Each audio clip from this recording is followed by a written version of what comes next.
go to Java bin, JDK bin, then in jconsole .exe file you have to open this. I have kept a shortcut of this jconsole.exe on my desktop, so from there I'll open it. So from the desktop I'll open this jconsole. Now we are going to connect to the remote process. This is a Karaf process, Java process. So here we are going to connect to the port 1616 from the jconsole to monitor this process. So we can just enter the IP address :1616 and then connect. So here a pop-up for connection, secured connection it will ask. We can just click on insecure connection, and then you can see the overview of the process, the heap memory usage. So it starts collecting from the time when you log in. Then the memory,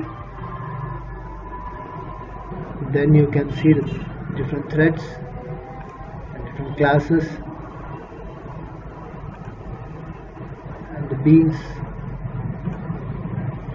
So these are the different Kafka topics which we are using in our application.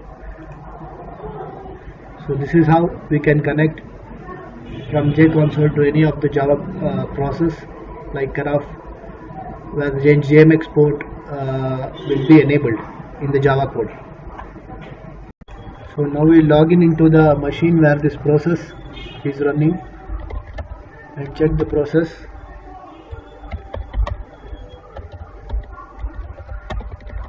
That the process name is called Karaf.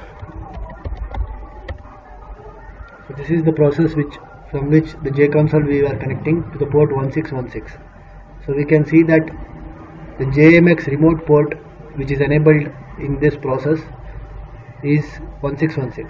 So from this way we can connect from the Java console to this Karaf process and then monitor all the parameters related to this, like the heap memory, threads, and so many things related to the performance of this process.